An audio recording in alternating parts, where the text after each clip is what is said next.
ठीक है ना। तो टोटल 3 या 4 सिचुएशंस होती हैं जिन पे हम एरिया अंडर द कर्व के कॉन्सेप्ट को सिंप्लीफाई करते हैं। तो जो पहली सिचुएशन हमें मिलती है वो ये मिलती है कि सपोज एक कर्व हमें दे दिया गया y equal to f x. एक कर्व हमें दे दिया गया y equal to f x और उसका हमें बाउंडेड एरिया निकालना है। ये कर्व हो गया y equal to f x, उसका हमें bounded area x equal to a से x इक्वल टू बी के बीच में निकालना है। ठीक है, इन बिटवीन एक्स एक्सिस। तो ये जो कर्व का बाउंडेड एरिया हो गया x axis, x equal to a और बी के बीच में बाउंड। तो ये तो आपने पढ़ा है, डेफिनेट इंटीग्रेशन इसी एरिया के सम को रिप्रेजेंट करता है। तो चूंकि ये पूरा कर्व पॉजिटिव है तो ये एरिया हम ए से b f x d x लिख देंगे, है कि नहीं। अच्छा, ऐसा भी हो सकता था, ऐसा भी हो सकता था कि कर्व का कुछ पोर्शन पॉजिटिव होता ए से बी के बीच में और कर्व का कुछ पोर्शन निगेटिव हो जाता। अभी भी एक्स एक्सिस के अलोंग हम उसका एरिया कैलकुलेट करते। तो जो बाउंडेड एरिया और डेफिनेट इंटीग्रेशन आता, अब वहां पे थोड़ा सा डिफरेंस आ जाता, क्योंकि जब हम डेफिनेट इंटीग्रेशन करते हैं तो उसमें एल्जेब्रिक सम लगाते हैं, तो उसमें जो भी एरिया का साइन आता है प्लस या माइनस वो दोनों काउंट करते हैं। क्योंकि ये फंक्शन निगेटिव साइड में है तो इस पोर्शन में जो डेफिनेट इंटीग्रेशन की वैल्यू आप निकालेंगे वो निगेटिव आएगी। मेरी बात समझ पा रहे हो कि नहीं। जबकि हमें ये एरिया और ये एरिया की वैल्यू मैग्नीट्यूड वाइज ऐड करनी पड़ेगी, तब हमें टोटल एरिया मिलेगा।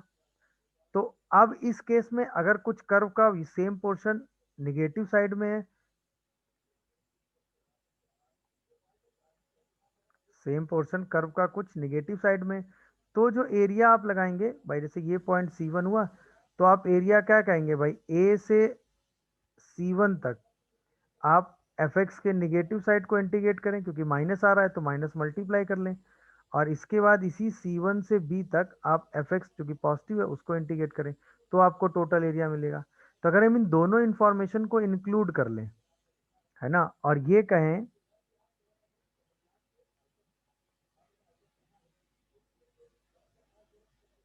Bounded area of function y equal to f x in between x equal to a to x equal to b and x axis is, तो ये अब final area का expression लिखा जाता है ए से b mod of f x d x. ये final area expression आ गया। अब जब भी आपको x axis a x equal to a से बी के बीच में एफ एक्स का बाउंडेड एरिया निकालना होगा तो आप सीधा ये वाला रिजल्ट यूज कर लेंगे और आप सीधा बाउंडेड एरिया उस कर्व का एक्स इक्वल टू ए से बी के अलोंग कैलकुलेट करके आंसर लिख देंगे। अब उसमें मॉड लगाते ही जो पोर्शन निगेटिव साइड में होगा उसका mod always always negative open होगा, तो ये अडक हमारी खत्म हो जाएगी। क्या ये बात सबको समझ में आई भाई? पहली चीज बोलिए। तो जब भी y equal to f x का x इक्वल टू ए से x इक्वल टू बी के बीच में और x एक्सिस को इंक्लूड करते हुए एरिया बाउंडेड एरिया निकालना होगा तो हम हमेशा ये वाला एक्सप्रेशन यूज कर लेंगे, और x इक्वल टू ए से x equal to b f x y equal to f x और x एक्सिस को लेकर उसका बाउंडेड एरिया हम कैलकुलेट कर लेंगे। क्या ये बात सब लोगों को क्लियर हुई? Yes, sir. अब इसी चीज को अगर हम क्वेश्चन वाइज देखें जो काम हम कर रहे हैं उसमें, जैसे मान लो जैसे हमसे कहा गया y equal to x square एक कर्व है, ठीक है ना, y equal to x square, क्या फाइंड, ऐसे लिखते find bounded area y equal to x square in between x equal to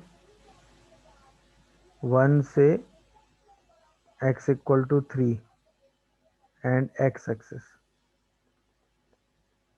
and x axis. तब तो आप सीधा काम कर लेंगे भाई, आपको क्या दिया है, सीधा y equal to x square आपको लेना है, x इक्वल टू 1 से x इक्वल टू 3 के बीच का बाउंड एरिया चाहिए हमें, तो x इक्वल टू 1 से 3 ये हो गया, तो ये तो पूरा कर्व पॉजिटिव ही है, हाँ या ना।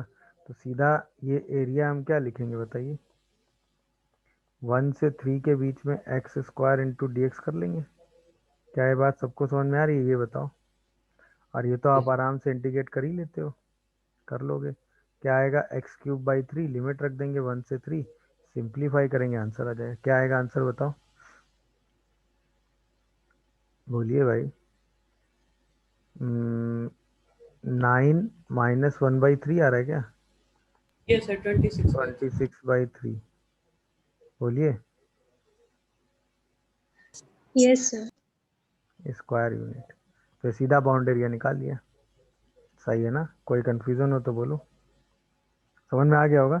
यहीं पे अगर मैं आपसे कह दूं कि कर्व जो है, क्वेश्चन 2 ले लो, कर्व जो है y equal to x cube है, find bounded area between x equal to -2 to x equal to 1, ठीक है ना, एंड x एक्सिस। अब बस आंसर जल्दी से सॉल्व करके बताओ, इंटीग्रेशन तो आप आराम से कर ही लोगे।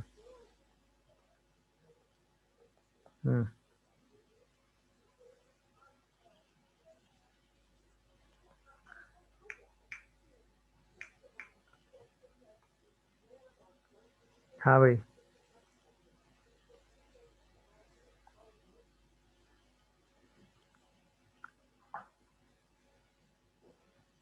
क्या आ रहा है आंसर? सीधा बाउंड एरिया निकाल देना है। y equal to x cube तो आपको पता ही होता है, कुछ ऐसा ग्राफ होता है उसका। आपको कहाँ से कहाँ बाउंड एरिया लेना है, -2 से 1, ये वाला एरिया आपको कैलकुलेट करना है। तो सीधा वही कॉन्सेप्ट आपको लगा देना है क्या, कि -1 से 3 mod of x cube into d x, sorry -2 से 1। तो -2 से 0 में minus x cube into d x हो जाएगा, और 0 से 1 में x cube into d x हो जाएगा। सिंप्लीफाई करके टोटल वैल्यू बताओ बस, क्या आ रहा है बताओ जल्दी।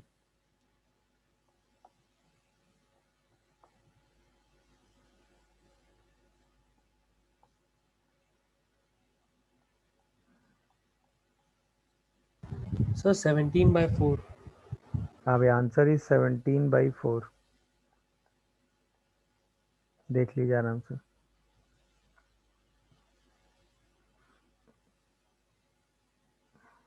सही है? Yes sir. कोई कंफ्यूजन किसी को? नहीं। अच्छा, कुछ बुक्स में ये चीज़ ऐसे भी लिखी मिल जाएगी आपको, कि ये एरिया आपको x इक्वल टू ए से बी के बीच में कैलकुलेट करना है ना, ये वाला एरिया। और ये जो कर्व है y equal to f x है, क्योंकि आप एरिया x एक्सिस को इन्वॉल्व करते हुए कैलकुलेट कर रहे हो, तो वहाँ पे एरिया का एक्सप्रेशन ऐसे लिखा होता है, ए से b mod of y into d x, जहाँ पे y का मतलब ही क्या होता है, एफ एक्स। तो उसमें ऐसा मत समझना कि कुछ अलग सा लिखा है, वही सेम चीज़ लिखी है, तो बस उसको mod of y into d x लिख देते हैं। सही है ना? वो वही चीज़ हो गई, सम ऑफ, जब एरिया लिमिट से सम निकालते हैं तो वही चीज़ आ जाती है। तो बस x इक्वल टू ए से बी के एरिया को आप ऐसे भी कुछ कुछ जगह लिख देते हैं, ठीक है। अच्छा, ये मैं क्यों लिख के बता रहा था, उसका रीज़न ये है कि जैसे सपोज अब हमें सेकेंड केस में करना है bounded area of y equal to f x, ठीक है, in between y equal to a to y equal to b and y axis. अब हमें ये बाउंडेड एरिया चाहिए y इक्वल टू ए से y इक्वल टू बी के बीच में, in between x equal to a to b. तो obviously इसमें भी सिचुएशन वैसी ही बनेगी। सपोज ये हमारा कर्व है, ये y equal to a line हो गई, ये y equal to b line हो गई। सही है? ये हमारा कर्व था y equal to f x. समझ में आ रहा है सबको? अच्छा, तो हमें ये वाला बाउंडेड एरिया अब कैलकुलेट करना है in between y equal to a to y equal to b, y equal to f x के केस में। अब हमारा बाउंडेड एरिया ये हो गया, ठीक है। तो ऑब्वियसली अब भाई एक तरीका तो ये कहता है कि भाई पहले टोटल x के लॉन्ग एरिया निकालो, माइनस करो, वो थोड़ा लेंदी प्रोसेस है। तो उससे बेटर है कि हम अपने पूरे फंक्शन को y के अलॉन्ग ही इंटीग्रेट कर लेते हैं, है कि नहीं। तो अब जब हम इसका एरिया एक्सप्रेशन लिखेंगे तो उसके इंटीग्रेशन को अब हम क्या करेंगे, अब जो एरिया का इंटीग्रेशन आएगा वो आएगा y इक्वल टू ए से y equal to b mod of x into d x. Mod इसलिए लगा दिया क्योंकि अगर इसका कुछ पोर्शन निगेटिव होगा तो वो माइनस साइन एडजस्ट कर लेंगे मॉड ओपन करके। अब हम यहाँ से x की वैल्यू निकालेंगे तो ऑब्वियसली सबसे पहला काम क्या करोगे, इस y equal to f x से x is equal to f inverse y निकाला करोगे, हाँ या ना। या मैं ऐसे कर दूं कि x को इन टर्म्स ऑफ y का फंक्शन निकालोगे, जब ये फंक्शन आ जाएगा तो यही उठा के यहाँ रख दोगे, तो ये चीज़ आ जाएगी a से b mod of g y into sorry d y. तो ये बाउंडेड एरिया आ जाएगा वाई एक्सिस के अलॉन्ग। तो आप अपने फंक्शन को वाई एक्सिस के अलॉन्ग सिंप्लीफाई करके वाई इक्वल टू ए से वाई इक्वल टू बी के बीच में एरिया डिफाइन कर लेंगे, सही है। तो अगर हमें एक्स एक्सिस के अलॉन्ग एरिया देखना है तो हम mod y into d x लगाएंगे, मतलब वाई को एक्स के टर्म में रखेंगे। और अगर हम वाई एक्सिस के अलॉन्ग एरिया देख रहे होंगे तो एक्स को इन टर्म्स ऑफ वाई रख देंगे और यही सेम एरिया एक्सप्रेशन लगा देंगे। दोनों के एरिया में हम मॉड का फॉर्मूला लगा ही देंगे क्योंकि अगर फंक्शन वाई एक्सिस या एक्स एक्सिस के नीचे जाता है तो वो चीज़ कवर हो जाए। क्या ये बात समझ में आ रही है, हमें ये बताओ। सर एक बार और बताइए, क्या चीज़ बताओ। ये वाला क्वेश्चन। नहीं तो बेटा इस क्वेश्चन में क्या बताऊं, वही बताऊंगा ना, मैं पूछूं। तो mod of x d y के लिए sir pi equal to function तो एफ एक्स है ना। तो एफ एक्स से सबसे पहले हमने क्या निकाला, x in terms of y निकाला ना, क्योंकि हमें इंटीग्रेशन किस वेरिएबल पे करना है। वाई पहले एक्स की x value in terms of y निकालेंगे ना, फिर इस एरिया को कैलकुलेट करेंगे। भाई देखो जो काम हम एक्स के अलॉन्ग कर रहे थे, हम इसको छोटी छोटी स्ट्रिप में ब्रेक कर रहे थे और फिर टोटल एरिया निकाल रहे थे। अब वही काम हमें वाई के अलॉन्ग करना है, इसको छोटी छोटी स्ट्रिप्स में ब्रेक करना है फिर एरिया निकालना है, ये है। समझ में आया? मतलब ओवरऑल कैलकुलेशन क्या है वो ये होता है। जो लिमिट इंटीग्रेशन एज अ सम का कॉन्सेप्ट है ना, उसको अगर हम एलेबोरेट करेंगे तो वो ये कॉन्सेप्ट है सम ऑफ लिमिट निकालने का। भाई एक्स इक्वल टू ए से एक्स इक्वल टू बी के बीच में आपको टोटल एरिया चाहिए, तो यहाँ पर आप क्या करते हैं कि स्ट्रिप लेते हैं, ठीक है, कितनी डी एक्स लेंथ की, यहाँ से कितनी डिस्टेंस पे, एक्स डिस्टेंस पे। आप समझे कि नहीं। तो ये जो इसकी लेंथ आती है, ये लेंथ कितनी आ रही है भाई, किसी वाई पे आप मानते हैं, ये वाई हो जाती है और ये इसका जो गैप आ रहा है वो कितना आ रहा है, डी एक्स आ रहा है। तो इस स्ट्रिप का एरिया कितना हो जाता है, y d x. Y d x. और उसी को आप कहाँ से कहाँ इंटीग्रेट कर सकते हैं, ए से बी, क्योंकि इसमें प्लस माइनस दोनों, अगर माइनस का भी यूज हो जाए तो इसी में पूरे में आप क्या लगा देते हैं, मॉड वाई। तो ये आपको टोटल एरिया मिल जाता है एक्स के लॉन्ग। समझ गए बात कि नहीं। Yes sir. अच्छा यही काम जब हम वाई के अलॉन्ग कर रहे होंगे तो x d x. Integration sum of limit में अब क्या करेंगे, अब हमें ये काम y इक्वल टू ए से y इक्वल टू बी के बीच में करना है। अब हम यहाँ से y यूनिट डिस्टेंस पर एक स्ट्रिप लेंगे, सही है। तो अब इस स्ट्रिप की लेंथ हम क्या ले लेंगे, dy, वाई सही है ना। और ये वाला जो, ये वाली जो लेंथ आ जाएगी वो क्या आ जाएगी, ये वाली पूरी लेंथ अब x, क्योंकि y की किसी x की किसी वैल्यू पे आएगी ना। तो अब जो एरिया आएगा वो क्या आ जाएगा, x इंटू डी वाई। तो उसी में मॉड लगा के, क्योंकि पॉजिटिव नेगेटिव दोनों इंक्लूड करने पड़ेंगे, अगर कर्व नीचे जा रहा है तो ये कर लेंगे। अच्छा यहाँ पे ये curve y equal to f x दिया होगा तो सीधा x y x के टर्म में रख देंगे। यहाँ पे तो हमें y equal to f x curve दिया होगा, तो सबसे पहले हमें उसमें x निकालना पड़ेगा इन टर्म्स ऑफ y, और फिर उसको हमें यहाँ सब्स्टिट्यूट करना पड़ेगा। आप कॉन्सेप्ट समझ गए कि नहीं भाई। Yes sir. तो यही काम हम दोनों क्वेश्चंस में कर रहे हैं। अगर हमें एक्स एक्सिस को इन्वॉल्व करके x इक्वल टू ए से बी में एरिया निकालना है तो हम mod F x into d x लगा देते हैं। और अगर हम वाई एक्सिस में ये काम कर रहे हैं तो मॉड जी वाई मतलब एक्स वेरिएबल की value in terms of y निकालेंगे और उसको यहाँ रख के y इक्वल टू ए से y इक्वल टू बी के बीच में बाउंडेड रीजन बना हुआ है, इसी रीजन का एरिया कैलकुलेट कर लेंगे। ये है क्या, आप समझ गए कि नहीं भाई। Yes sir. तो बस ये सिंपल सा थॉट यूज करना है। जैसे मान लो हमसे कहा गया bounded area of curve x is equals to 3y minus y square in between y equal to 1 to y equal to 3 या y equal to 2 ले लो, आसान सा, एंड y एक्सिस। ये है क्वेश्चन। तो जब आप इसकी बात करोगे, किसकी, x is equal to 3y minus y square की, तो 3y माइनस वाई स्क्वायर कैसे बनेगा, 0 पे 0 आ रहा है y और 3 पे, तो ये कुछ ऐसा बाउंडेड एरिया बन रहा है कि नहीं, बोलो, 0 एंड 3, और हमें y इक्वल टू 1 से y इक्वल टू 2 के बीच में एरिया चाहिए। तो हमें टोटल जो और y एक्सिस को इन्वॉल्व करना है, तो टोटल हमें बाउंडेड एरिया यही तो कैलकुलेट करना है इस कर्व का। क्या कहते हो, बोलो भाई। तो हम सीधे x in terms of y हमें दिया ही हुआ है, तो सीधा y एक्सिस के लॉन्ग इंटीग्रेट कर देते, तो बाउंडेड एरिया हमें कितना मिल जाएगा, 1 से 2, 3y minus y square into d y. इसी को सॉल्व कर देंगे, बोलिए, इसी में लिमिट रख के आंसर कैलकुलेट कर लेंगे। बताइए क्या आएगा।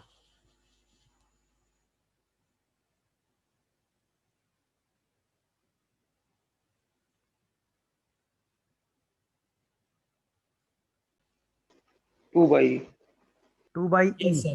2 by E. हाँ भाई, पहले क्वेश्चन में क्या है, y equal to l n x एक कर्व दिया हुआ है, और उसका x इक्वल टू 1/e से x इक्वल टू e के बीच में एरिया चाहिए, यानी ये वाला एरिया इधर चाहिए और ये वाला एरिया इधर चाहिए, ऐसा है ना। तो सीधा तो मॉड एल एन एक्स लगा के इंटीग्रेशन कर दिया होगा मेरे हिसाब से, बस खत्म। तो सीधा एरिया क्या किया आपने, 1/e से e mod of l n x into d x. तो यहीं पे पहला ओपन किया होगा 1/e से 0 l n x with minus sign, और दूसरा ओपन किया होगा 0 से e l n x into d x. इसी को सॉल्व कर लिया होगा, और 0 पे लिमिटिंग वैल्यू आपने लेफ्ट और राइट दोनों से निकाली है, वो तो 0 ही आती है। बोलिए भाई, तो 0 का तो लोग लेना ही नहीं है। 1/e से 1 है। हाँ, Yes, sir. और सॉरी सॉरी सॉरी, हाँ 1/e से 1 होगा, क्योंकि 1 पे ही साइन चेंज हो रहा है। अरे ये पॉइंट 1 है ना। तो बस अब तो सीधा इंटीग्रेशन करना है, x l n x minus x, यही तो इंटीग्रेशन होता है। तो एक बार लिमिट रख देनी है 1/e से 1, और x l n x minus x ये इंटीग्रेशन करना है, 1 से e रख देना है। कितना आंसर बता रहे हो तुम लोग, 2/e। आंसर क्या आ रहा है, 2/e। Yes sir. Good. Second वाला करो जरा, उसका आंसर बताओ। फर्स्ट सबको समझ में आ गया था ना, आसान क्वेश्चन था, सीधे बाउंडेड रीजन डिसाइड हुआ और आंसर आ गया, हाँ या ना। चलिए सेकंड बताइए जल्दी से।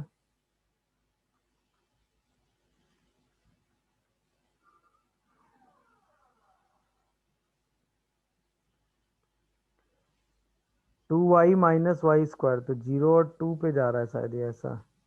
तो बस y इक्वल टू 0 से 2, क्योंकि y एक्सिस इन्वॉल्व करोगे तो यही एरिया आपको कैलकुलेट करना है, और x in terms of y दिया ही हुआ है, नहीं क्या। तो सीधे 0 से 2 में y एक्सिस के लॉन्ग इंटीग्रेट कर देना, y इक्वल टू 0 से y इक्वल टू 2, x का इंटीग्रेशन, तो 2y minus y square into d y लगा के सॉल्व कर देना। देखो क्या यही काम कर रहे हो सब लोग। Yes, sir. क्या आंसर आ रहा है, 4 by 3. 4/3। 4/3।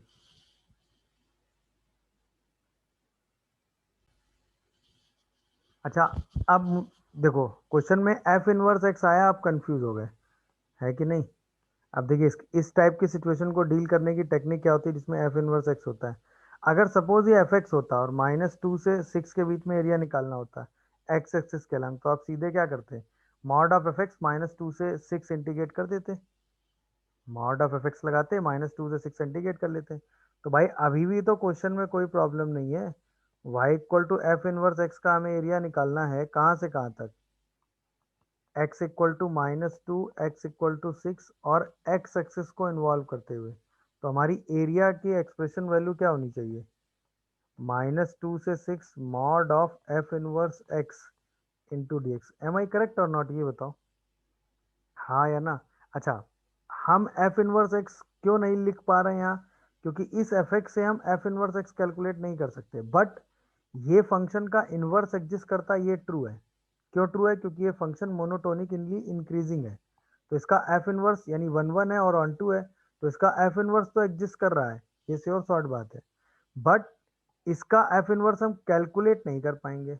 यहाँ पर एफ इनवर्स फंक्शन रख तो पाएंगे नहीं, तो ऑब्वियसली हमें एफ इनवर्स रख नहीं पाएंगे, तो हमें इसी एफ एक्स को यूज करते हुए इसी एफ इनवर्स एक्स को डील करना होगा। तो अब इसको इंटीग्रेट हमें करना है, तो बस हम एक्स को एफ ऑफ टी मान लेते हैं, तो डी एक्स हमारा क्या हो जाएगा, F dash T D T. अच्छा, अब लिमिट चेंज कर लो एक्स और टी में, तो जब हम एक्स को 6 लेंगे, क्योंकि ये फंक्शन 1 1 है, तो यानी कि एफ टी इक्वल टू 6 आएगा। अच्छा, एफ टी इक्वल टू सी 6 कब बनेगा, जब टी को 1 रख देंगे। सोचो भाई, जब x को 6 लोगे तो एफ टी इक्वल टू 6 होगा, और जब यहाँ t की वैल्यू 1 रखोगे तो 1 + 3 + 2 6 बनेगा, यानी t की वैल्यू 1 आ जाएगी। अरे हाँ या ना, Yes, sir. बोलो। Yes, अच्छा, sir. ऐसे ही सोचो कि जब x को आप -2 लोगे तो t क्या हो जाएगा, 0, -1। सॉरी -1, हाँ 0, -1 हो जाएगा कि नहीं, क्योंकि ये 1 1 फंक्शन है ना, यानी कि यहाँ पे आ गया -1 से 1 mod of f inverse of F of T, और साथ में एफ डैश टी और सिर्फ डी टी। क्या यहाँ तक सबको क्लियर है सब कुछ। अच्छा, F inverse of F T कितना होता है, अगर ये इसका इनवर्स है तो F inverse of F T हमेशा कितना होगा भाई, टी होगा कि नहीं, सोच के बताओ। Yes, sir. तो ये फंक्शन क्या हो गया, -1 से 1 mod T into F dash T D T. अच्छा, -1 से 1 mod T, F dash T तो आप निकाल लोगे ना, क्योंकि एफ ऑफ टी कितना होगा, T cube plus 3t plus 2, तो एफ डैश टी कितना होगा बताओ, 3t² प्लस 3, तो 3t² plus 1 into D T. क्या यहाँ तक सबको समझ में आ रहा है, ये बताओ। आप सोचो, -a से a हमें डेफिनेट इंटीग्रेशन करना है, तो क्या ये फंक्शन इवन है, क्या ये फंक्शन इवन है, क्या ये फंक्शन इवन है। Yes, sir. Yes, sir. तो तुरंत हम इसको क्या लिख देंगे, 6 टाइम्स ऑफ 0 से 1 t² plus 1 into D T. अब इसको तो सॉल्व कर लोगे ना, मेरे हिसाब से नहीं कर पाओगे। t की पावर 4/4 प्लस t²/2, लिमिट रख देंगे 0 से 1, सॉल्व करके आंसर निकाल लेंगे। प्रोसेस समझ पा रहे हो कि नहीं पूरा, ये बताओ, देख लो आराम से, प्रोसेस समझ पा रहे हो कि नहीं, फिर बताओ।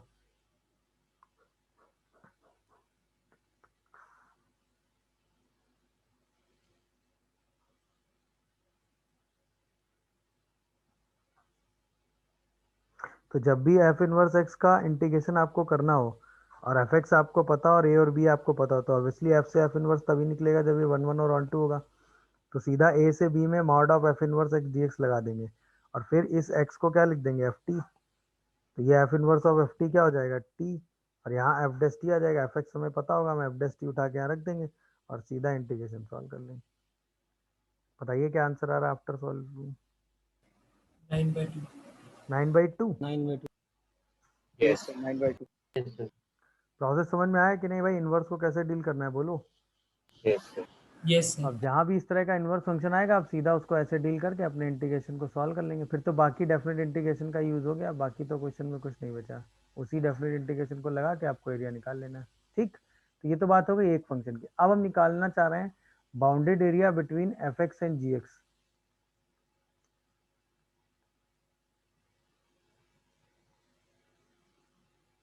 बाउंडेड एरिया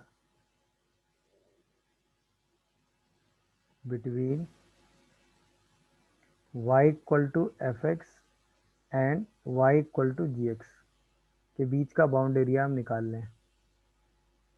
सही है, तो एक सिचुएशन क्या होगी, पहली सिचुएशन तो ऐसी हो सकती है कि y equal to f x कर दिया हुआ है, y equal to g x कर दिया हुआ है, and x equal to a to x equal to b, ये हमें बाउंड एरिया निकालना है। सही है, तो f x and g x are non intersecting curve, f x and g x are non intersecting curve, non intersecting curve मतलब दोनों curve एक दूसरे को इंटरसेक्ट नहीं कर रहे हैं। तो ऑब्वियसली अगर इंटरसेक्ट नहीं कर रहे हैं तो सिचुएशन क्या होगी, एक कर्व ऐसे होगा एक कर्व ऐसे होगा, और x इक्वल टू ए से x इक्वल टू बी के बीच में बाउंड एरिया निकालना है, हाँ या ना। या non intersect f x and g x are non intersecting curve in between x equal to a to x equal to b, मतलब x और a और b के बीच में नॉन इंटरसेक्टिंग कर्व है। तो जब हमें बाउंड एरिया निकालना है तो हमें ये एरिया कैलकुलेट करना है। अब एफ एक्स जी एक्स से ऊपर है या जी एक्स एफ एक्स से ऊपर है ये तो हमें पता नहीं है भाई। यहाँ पे तो खैर हमें दिख रहा है कि y equal to f x जो है y equal to g x से ऊपर है, बट इन जनरल दो फंक्शन में क्या किससे कहाँ होगा ये हमें आइडिया लगेगा नहीं। तो जो एरिया आप लिखोगे वो लिखोगे भाई ए से बी, पहले हम क्या करेंगे एफ एक्स को पूरा इंटीग्रेट कर लेंगे, फिर हम जी एक्स को पूरा इंटीग्रेट कर लेंगे और दोनों को माइनस कर देंगे, तो अल्टीमेटली हमें जो रिजल्ट मिलेगा वो F x minus g x into d x मिलेगा। चूंकि एफ एक्स जी एक्स से ग्रेटर है तो मॉड लगाने का कोई सेंस नहीं है, नहीं तो इसी एरिया को हम किस में लिखते हैं, मॉड में। मॉड में। नहीं तो इसी एरिया को हम किस में लिख देते हैं, मॉड में। बट अगर यहीं पे एफ एक्स जी एक्स इंटरसेक्टिंग कर्व हो जाते तो इसी मॉड का हमें फायदा मिल जाता। अगर f x and g x are intersecting curve in between x equal to a to x equal to b, तो अब a से b के बीच में ये कैसे कर्व है, इंटरसेक्टिंग कर्व है, मतलब a से b के बीच में कहीं ये कर्व आपस में एक दूसरे को क्या कर जा रहे हैं, इंटरसेक्ट कर जा रहे हैं, x इक्वल टू ए से x इक्वल टू बी के बीच में। ये हो गया y equal to f x और ये हो गया y equal to g x, और ये किसी पॉइंट c पर एक दूसरे को क्या कर रहे हैं, इंटरसेक्ट। तो पहले हमने f x equal to g x solve करके वो पॉइंट c निकाल लिया। तो हमने फॉर c क्या किया, सॉल्व किया किसको, f x equal to g x को, और वहाँ हमने पॉइंट c निकाल लिया, c पॉइंट आ गया, x इक्वल टू सी की वैल्यू आ गई। अब यहाँ से हमें ये एरिया चाहिए और ये एरिया चाहिए, तो अभी भी कॉन्सेप्ट हम वही लगा देंगे, क्या भाई a से b के बीच में पहले वाले कर्व में क्या होगा, जब हम a से c इंटीग्रेट करेंगे तो हम gx में से fx को माइनस करेंगे, हाँ या ना। और जब हम c से b करेंगे तो fx में से gx को माइनस कर देंगे।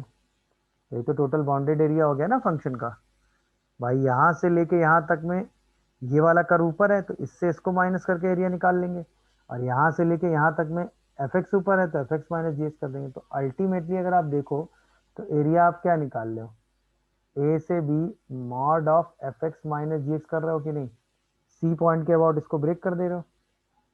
तो अल्टीमेटली एरिया का एक्सप्रेशन तो यही हो गया ना, x इक्वल टू ए से b के बीच में चाहे वो कर्व इंटरसेक्टिंग हो चाहे वो कर्व नॉन इंटरसेक्टिंग हो, आप एरिया तो ऐसे ही निकाल लो F x minus g x करके, हाँ या ना। देख लो आराम से, क्या ये बात कनेक्ट हुई। Yes sir. अच्छा अब मान लो आपको x इक्वल टू ए और x इक्वल टू बी ये बाउंड्री लिमिट नहीं दी हुई है, क्या ये बात सब लोग समझ पा रहे हो कि नहीं, लिख लिया सबने कि नहीं बताओ। Yes sir. अच्छा अब मान लो कि आपको बाउंड्री लिमिट नहीं दी हुई है, मतलब अब जो है हमें सिर्फ बाउंडेड एरिया चाहिए in between y equal to f x and y equal to g x. तो सबसे पहले हमें बाउंडेड एरिया डिफाइन करना पड़ेगा in between y equal to f x and y equal to g x.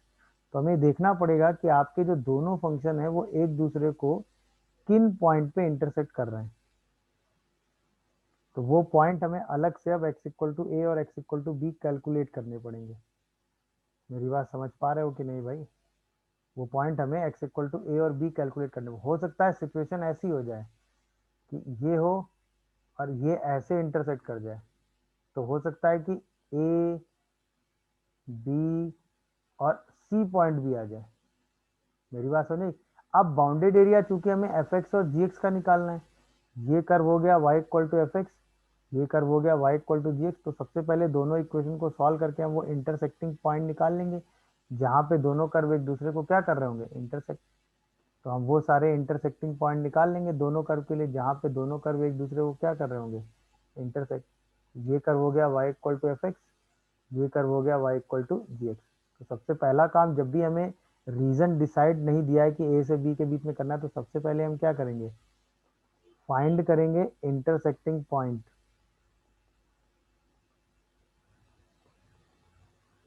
Of curve y equal to f x and y equal to g x. तो उन दोनों को सॉल्व करके सबसे पहले हम इंटरसेक्टिंग पॉइंट निकाल लेंगे। जैसे हमें इंटरसेक्टिंग पॉइंट कैलकुलेट होकर मिलेगा तो हमें एक बाउंडेड रीजन मिल जाएगा। उसी रीजन में इसके बाद हम इंटीग्रेट कर देंगे। अच्छा, रीजन बनते ही इंटीग्रेशन तो हमने एरिया का सीखा ही है, सीधा ए से बी के बीच में जो कर्व ऊपर रहेगा उससे नीचे वाले कर्व को माइनस कर देंगे। अगर मान लो हमें ये चीज नहीं दिख रही है तो सीधा मॉड लगा के इंटू डी एक्स लगा देंगे।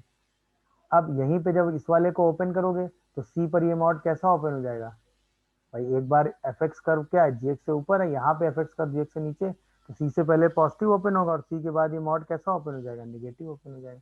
तो अल्टीमेटली एरिया तो अभी भी ए से b mod of f x minus g x ही आएगा ना।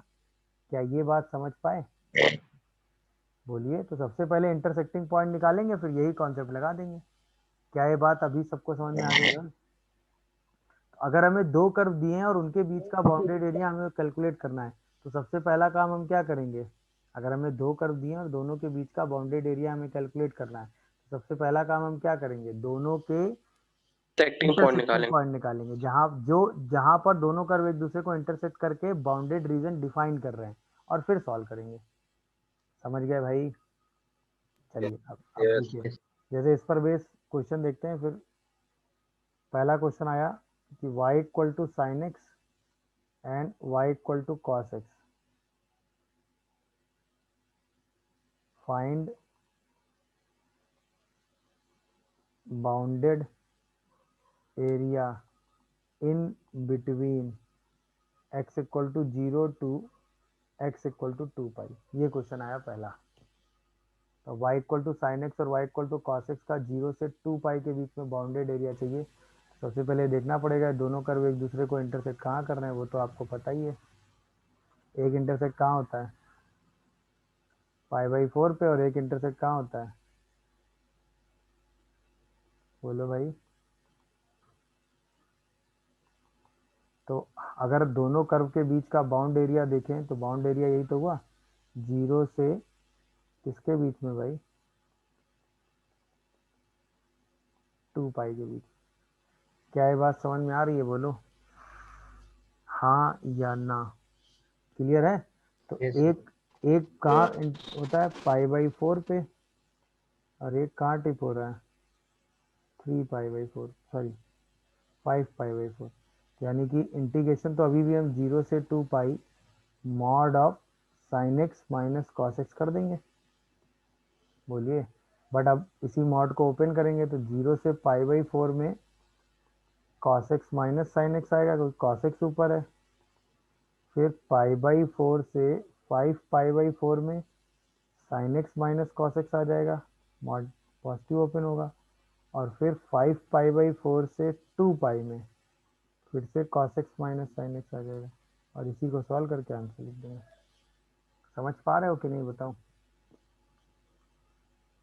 बोलिए भाई, बताइए क्या आंसर आएगा।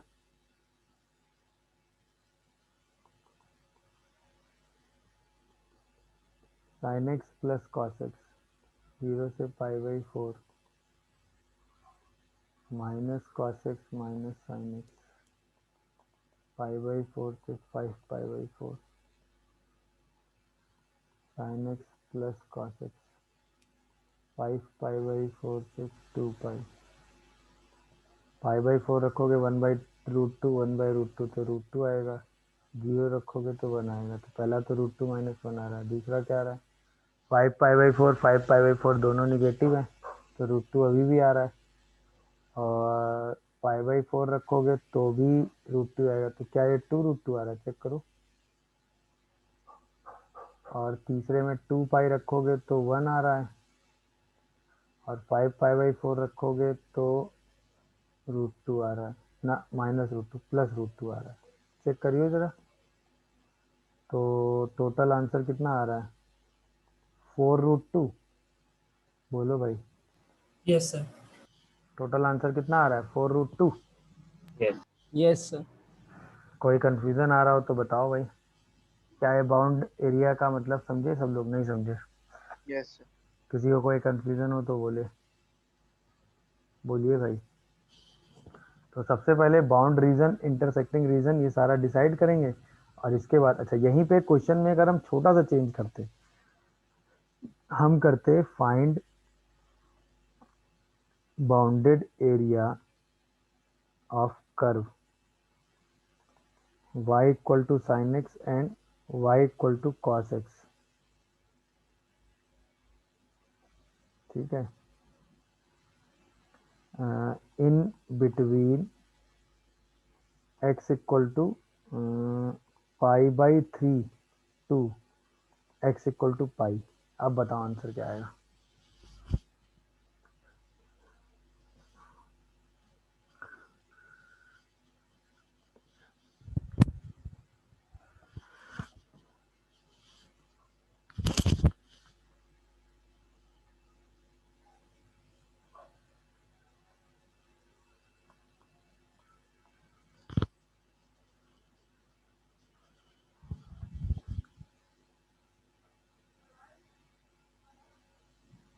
So √2 -1.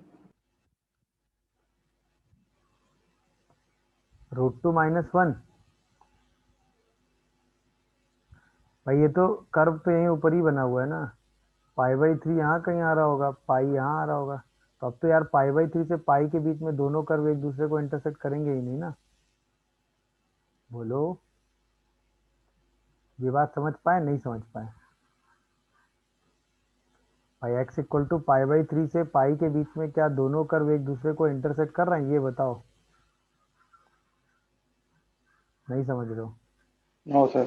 तो सीधा π/3 से पाई के बीच में जो रीजन बन रहा होगा, उसी रीजन का एरिया तो कैलकुलेट करेंगे नहीं। ये π/3 से पाई के बीच में दोनों कर्व एक दूसरे को इंटरसेक्ट तो कर नहीं रहे हैं, सीधा ये वाला एरिया आपको कैलकुलेट करना है। हाँ या ना? ये कर्व हो गया y equal to sine x, ये कर्व हो गया y equal to cos x, ये पॉइंट हो गया π/3, ये पॉइंट हो गया पाई। सीधा एरिया क्या आ गया? π/3 से pi sine x minus cos x into d x. वो कर्व कितना भी नीचे हो, F x minus g x आपको लगाना होता है, बस खत्म। नहीं समझे? अब ये तो क्वेश्चन आसान हो गया ना। Minus cos x minus sine x और लिमिट रख दो बस उठा के। π/3 से पाई रखोगे तो माइनस माइनस +1 हो जाएगा, और π/3 रखोगे तो कितना हो जाएगा? -1/2 और -√3/2। सही लिख रहा हूँ देखना। तो 1 + 1/2 3/2 हो गया, और +√3/2 हो गया। तो क्या आंसर 3 + √3/2 हो गया? चेक करो। Yes, Yes, sir. sir. हाँ भाई, आंसर आ रहा है 3 + √3/2। इसमें क्या हुआ, जिस रीजन पे हम चल रहे थे उस रीजन पे दोनों कर्व एक दूसरे को इंटरसेक्ट नहीं कर रहे थे, तो हमने वो चीज़ सिंप्लीफाई कर ली। देख लो भाई, कोई कंफ्यूजन आ रहा हो तो बताओ।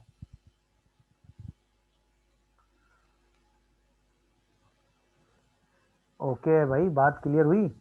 Yes, sir. Yes. किसी को कोई कंफ्यूजन या डाउट आ रहा हो तो बोलो। नहीं? गुड। बाउंडेड एरिया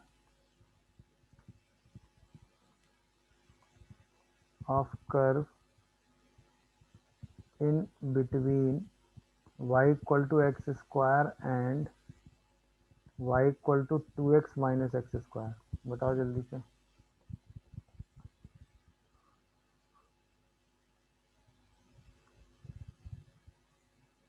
पहला,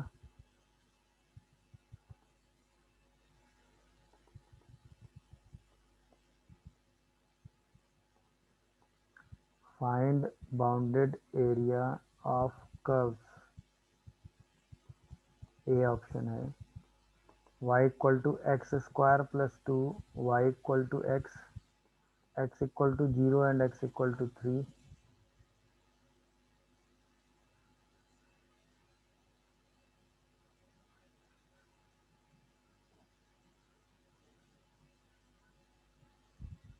और इसी में बी ऑप्शन है y equal to 2x minus x square and y equal to minus x, इन सब के बीच का बाउंड एरिया निकालना है।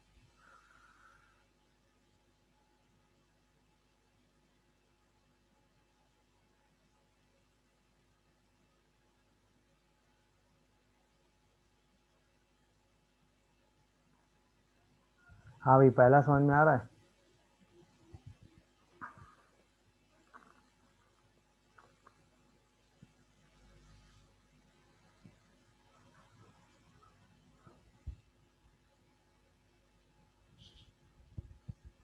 तो पहले वाले क्वेश्चन में सबसे पहला काम क्या कर रहे हो? Intersection point. हाँ, तो सबसे पहले इसमें इंटरसेक्टिंग पॉइंट निकालो। निकाल लिए क्या? तो 2x minus x square equal to x square कर देते हैं। तो 2x square equal to 2x आ गया, तो x इक्वल टू 0 और 1 आ गया शायद इंटरसेक्टिंग पॉइंट ना। Yes, sir. इसका मतलब 0 और 1 पे ही कर्व एक दूसरे को क्या कर रहे होंगे? इंटरसेक्ट कर रहे होंगे। बोलो भाई, ये है टोटल बाउंड एरिया जो आपको चाहिए ना। तो बस 0 से 1 के बीच में आपको इंटीग्रेट कर देना है। ये वाला कर्व क्या है? y equal to 2x minus x square, और ये वाला कर्व क्या है? y equal to x square. तो एरिया के लिए आपको इंटीग्रेशन क्या सॉल्व करना है? 0 से 1 f x 2x minus x square minus g x square into d x. क्या ये बात समझ में आ रही है सबको? बोलो, यही किया होगा मेरे हिसाब से। नहीं? Yes. Yes, sir. बताओ आंसर क्या आ रहा है अगर यही किया है तो? 1/3। 1/3 आ रहा है भाई। Yes, sir. सबने सॉल्व कर लिया? किसी को कोई कंफ्यूजन? इंटीग्रेशन तो आपने सॉल्व कर ही लिया होगा, नहीं क्या? y equal to x square plus 2 कुछ ऐसा बन रहा होगा, और y इक्वल टू एक्स कुछ ऐसा बन रहा होगा। 0 से 3 के बीच में चाहिए। देख लो आराम से। तो यही रीज़न तो चाहिए हमें। नहीं? सोच लो फिर बताओ। तो बस एरिया क्या हो गया? 0 से 3, ये वाला कर्व हो गया y equal to x square plus 2, ये वाला कर्व हो गया y इक्वल टू एक्स और इंटू डी एक्स। ये आंसर हो गया by f x minus g x 0 से 3 के बीच। नहीं समझे बात? अरे बोलो भाई, क्या आया आंसर इसका बताओ, फिर बी सॉल्व करो। ए समझ में आया सबको कि नहीं भाई? इंटरसेक्ट नहीं कर रहे हैं दोनों तरफ? Yes, sir.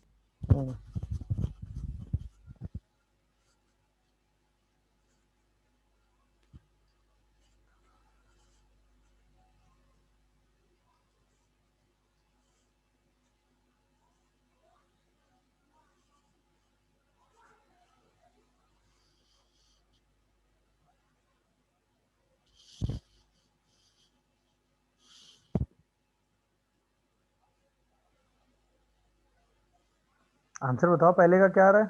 21/2. 21/2. 21. Second 2x minus x square and y equal to minus x.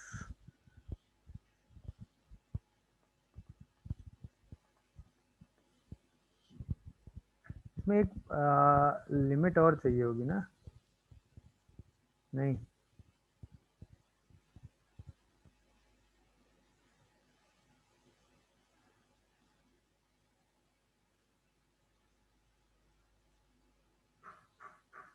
क्योंकि इसमें बाउंडेड रीजन बन गया क्या?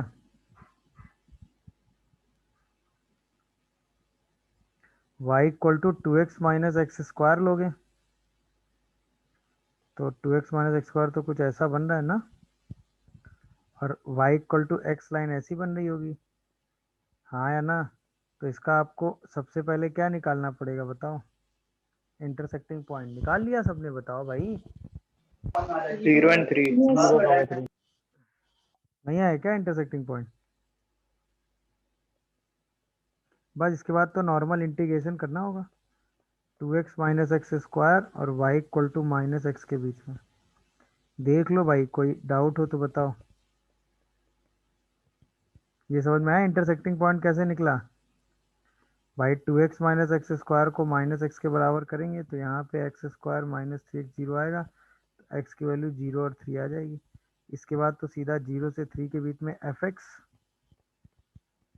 माइनस जी एक्स कर देना है और फिर पूरे को इंटीग्रेट करके सॉल्व कर देना है। आंसर बताइए क्या आ रहा है।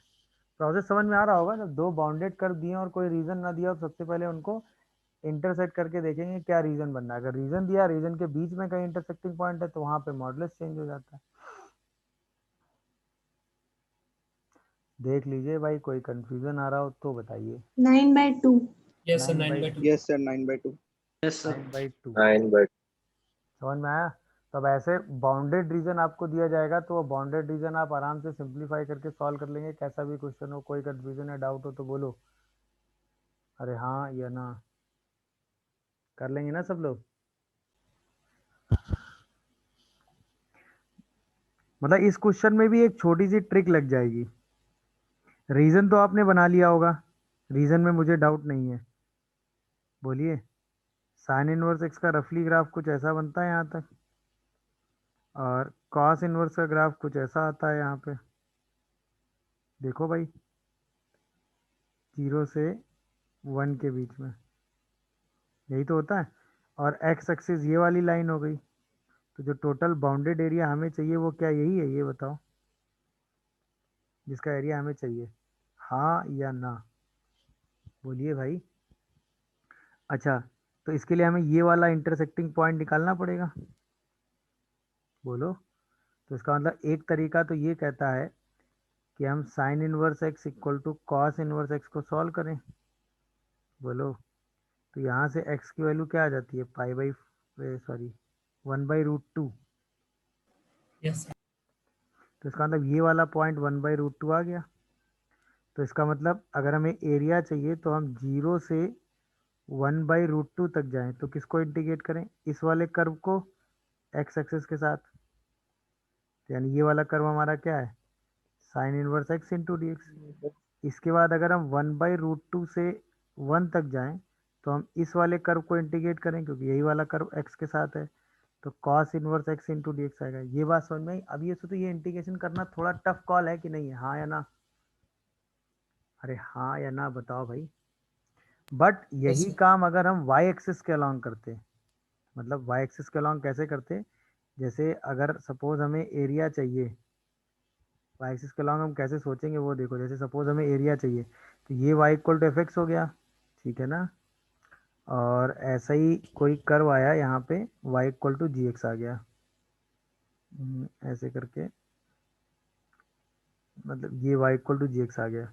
और हमें टोटल एरिया कैलकुलेट करना है वाई एक्सिस के अलॉन्ग जाके, दोनों कर्व यहाँ इंटरसेक्ट कर रहे हैं, यही तो है, ये और ये।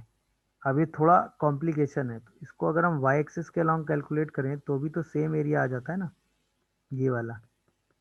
तो चाहो तो आप y इक्वल टू ए से y इक्वल टू बी के अलॉन्ग कैलकुलेट कर लो, या x इक्वल टू सी से x इक्वल टू डी के अलॉन्ग कैलकुलेट कर लो। बस फर्क क्या आएगा, अगर ये curve y equal to f x है और ये curve y equal to g x है, तो आपको यहाँ से x की वैल्यू निकालनी पड़ेगी इन टर्म्स ऑफ y, और यहाँ से आपको x की वैल्यू निकालनी पड़ेगी इन टर्म्स ऑफ y।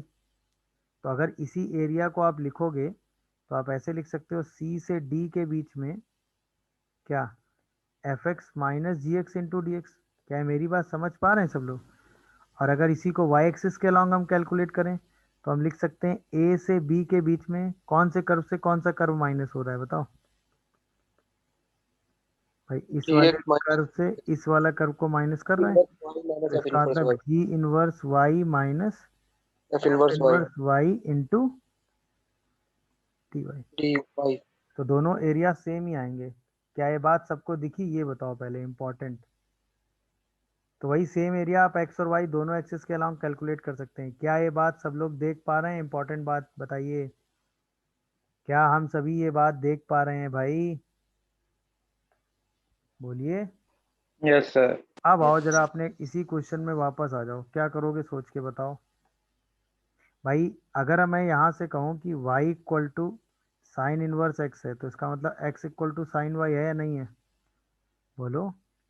यहीं पे मैं कहूँ कि y equal to cos inverse x है, तो इसका मतलब x equal to cos y है या नहीं है, अब अगर हम इसी कर्व को जूम करके देखें, है कि नहीं, तो ये जिस पॉइंट पे इंटरसेक्ट कर रहे हैं वो पॉइंट y इक्वल टू कितना है, π/4 है कि नहीं।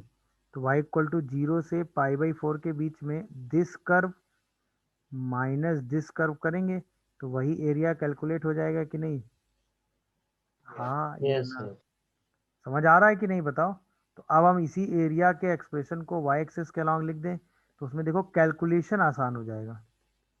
भाई पहले ये वाला कर्व लिखेंगे, ये वाला कर्व क्या है, cos y minus sine y और इंटू डी वाई। अब ये कर्व आसान हो गया कि नहीं बताओ, और ये कैलकुलेशन कितना आसान हो गया सोचो। 0 से π/4 रखेंगे, π/4 पे आंसर निकाल देंगे तो √2, 0 रखेंगे तो 1, आंसर √2 - 1 आ गया। अब ये इंटीग्रेशन करना आसान था कि ये इंटीग्रेशन, सेकंड वाला, कौन सा इंटीग्रेशन करना आसान था, फर्स्ट या सेकंड। Second. तो सेकंड वाले, इसीलिए हमने सेकंड वाले इंटीग्रेशन को कर लिया। तो ये चीज़ हम वहाँ पे डिसाइड करेंगे कि एक्स एक्सिस के अलॉन्ग चीज़ें ज़्यादा आसान पड़ रही हैं वाई एक्सिस के अलॉन्ग। तो जिस फंक्शन से जो फंक्शन माइनस करके रीजन बन रहा होगा बस वही रीजन लिख के हम सिंप्लीफाई कर देंगे। अगर एक्स के अलॉन्ग चल रहे हैं तो एफ एक्स में से जी एक्स माइनस करेंगे, अगर वाई के अलॉन्ग चल रहे हैं तो जी इनवर्स वाई में से एफ इनवर्स वाई माइनस कर देंगे। क्या है, मेरी बात समझ पा रहे हो? Yes. क्या सभी लोग ये बात समझ पा रहे हैं भाई, नहीं समझ पा रहे हैं? Yes, sir. तो बाउंडेड रीजन डिसाइड हुआ, इसके बाद माइनस करके हमने अपना आंसर लिख दिया। क्लियर? क्या ये बात सबको Yes. समझ में आ गई? चलिए question number Yes, 5 sir. Solve करिए। तो कई बार क्या होता है, एक्स के लॉन्ग इंटीग्रेट करने से बेटर होता है किसके लॉन्ग इंटीग्रेट करना, वाई के लॉन्ग। तो चीज़ें थोड़ी ज़्यादा आसान हो जाती हैं और जल्दी सॉल्व हो जाती हैं। मेरी बात समझ पा रहे होगे तुम लोग, नहीं समझ पा रहे हो क्या?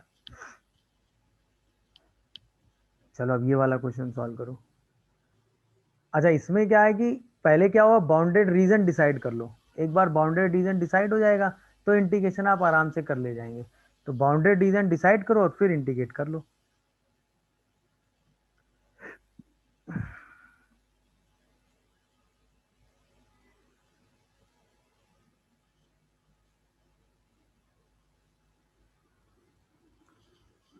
नहीं हो रहा है क्या? तो अगर मैं 2/√x की बात करूं तो 2/√x का अगर मैं रफली ग्राफ देखूंगा तो वो 1/x के ग्राफ जैसा ही होगा, होगा कि नहीं होगा? तो कुछ ग्राफ ऐसा ही बना रहा होगा, नहीं क्या? अच्छा 1 पे इसकी वैल्यू कितनी होगी, 0 पर इसकी वैल्यू होगी 1 और इसके बाद ये 1 से ऊपर ही जा रहा होगा, नहीं? तो ये दोनों ग्राफ कहीं ना कहीं इंटरसेक्ट करेंगे ही, बोलो भाई। और y इक्वल टू x/4 तो स्ट्रेट लाइन हो जाएगी और y एक्सिस ये हो जाएगा। तो ऐसा कोई रीजन बनना चाहिए मेरे हिसाब से, क्या कहते हो तुम लोग? Yes, sir. मतलब ये रफली कुछ ऐसा होगा, ये y इक्वल टू 1 से ऊपर जा ही रहा होगा, है कि नहीं, और ये y इक्वल टू x/4 आ रहा होगा। तो ऐसा कोई रीजन बनना चाहिए, देख लो आराम से। क्या ये मेरी बात समझ में आ रही है सबको? तो अब हमें कौन कौन से ग्राफ सॉल्व करने हैं, y इक्वल टू 2/√x को एक बार y equal to 1 plus root x के साथ सॉल्व करना है और एक बार y इक्वल टू x/4 के साथ। क्या ये बात क्लियर है सबको, बोलो अरे हाँ या ना, क्योंकि ये रहा y एक्सिस। तो जो बाउंडेड रीजन है वो तो यही है हमारा, देख लो आराम से, कोई कंफ्यूजन हो तो बताओ। क्लियर है ये बात? अरे हाँ या ना? Yes, sir. अब बस सॉल्व करके पॉइंट निकाल लो। तो एक बार y equal to 1 plus root x and y equal to 2/√x को सॉल्व करो तो 1 plus root x into root x equal to 2। तो क्या x इक्वल टू 1 आ रहा है क्या, देखो। Yes, sir. रूट एक्स का whole square plus root x minus 2 equal to 0। यहाँ से शायद फैक्टराइज होंगे root x minus 1 and root x plus 2। तो यहाँ से x की वैल्यू 1 आ जाएगी, देखो। तो ये पॉइंट तो 1 आ गया। फिर इसको ज़रा सॉल्व करो, y equal to x/4 and y equal to 2/√x को। तो x/4 इक्वल टू 2/√x, मतलब x की पावर 3/2 इज 8। यहाँ से शायद x इक्वल टू 2 आ रहा है। ये वाला पॉइंट शायद x इक्वल टू 2 आएगा। देखो जरा, अब सिचुएशन क्या है, जब हम x इक्वल टू 0 से 1 जा रहे हैं तो ये सर वाला x कर, 4 आए। x equal to 4. अच्छा हाँ 4 आएगा 2, अच्छा हाँ यार, ये 2 की पावर 2/3 आएगा ना,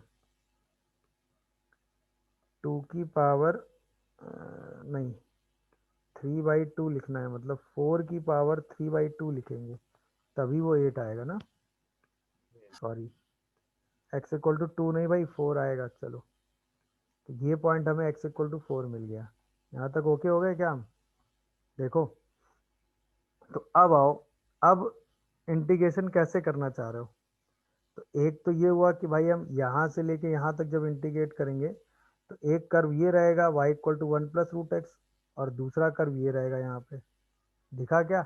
बट जब हम 1 से 4 इंटीग्रेट करेंगे तो ये वाला कर्व क्या हो जाएगा, ये fx, और ये कर्व बन जाएगा gx, तभी तो fx माइनस gx करेंगे ना। तो यानी एरिया का एक्सप्रेशन आप क्या लिखोगे बोलो? 0 से 1 तक में कौन से fx से कौन सा gx माइनस होगा? 1 प्लस रूट एक्स में से क्या माइनस हो रहा होगा? x/4। और जब हम 1 से 4 जा रहे होंगे तो कौन से fx में से कौन सा gx माइनस कर रहे होंगे बताओ? 2/√x में से x/4। अब तो ये सारे स्टैंडर्ड इंटीग्रेशन है, क्या हम इनको आराम से सॉल्व कर लेंगे ये बताओ, बोलिए भाई। चलो ये तो एक मेथड हो गया, आराम से हो जाए।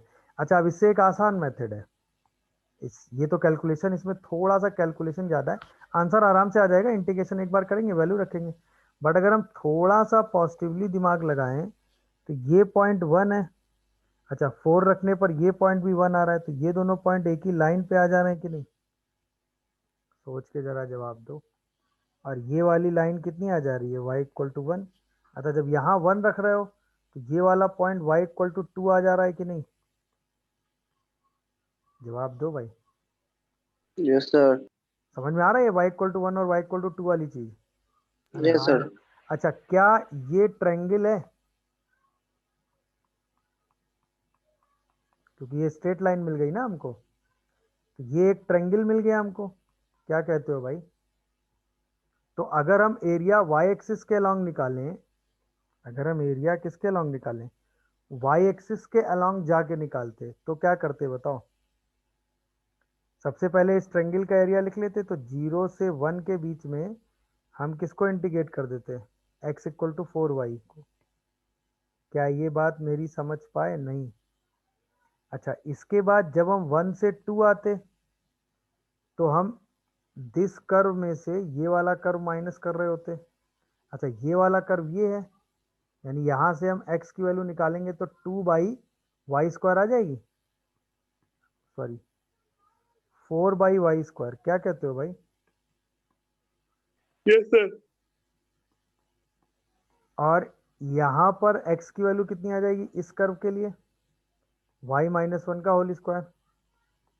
अरे हाँ या ना बताओ यार, इंटू dy, इसको भी इंटीग्रेट कर सकते हैं, दोनों से आंसर आ जाएगा।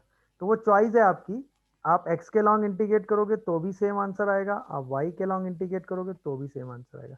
तो सबसे पहले हमने रीजन डिसाइड किया, जहां जहां इंटरसेक्टिंग पॉइंट की रिक्वायरमेंट हुई उन इंटरसेक्टिंग पॉइंट को सॉल्व करके इंटरसेक्टिंग पॉइंट निकाला, फिर fx माइनस gx करके बाउंडेड रीजन fx और gx के बीच में निकाला, जिस fx से जो gx माइनस हो रहा था वो fx माइनस gx लिखा जिस रीजन में।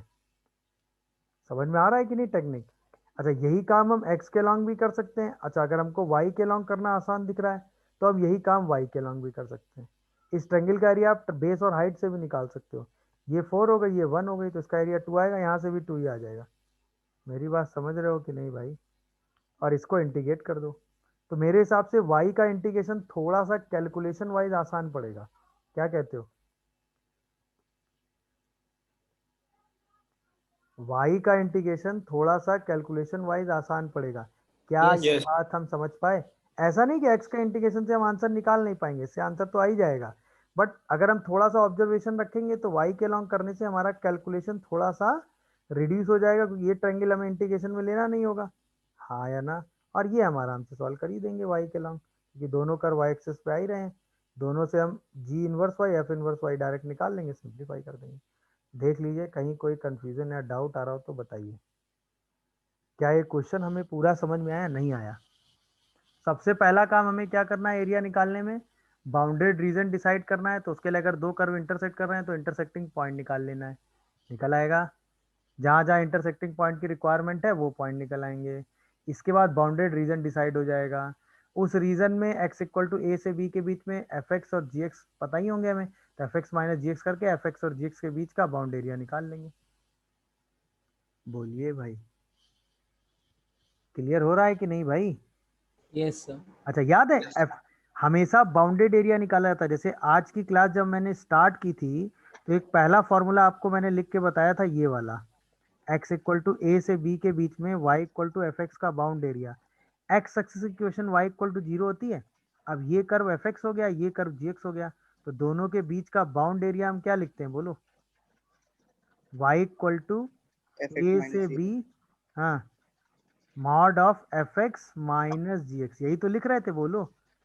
Yes, f x minus g x, तो वो वही चीज है, बाउंड एरिया लिखने का टेक्निक ही यही है। तो यही एरिया आपने mod of f x into d x लिख दिया था।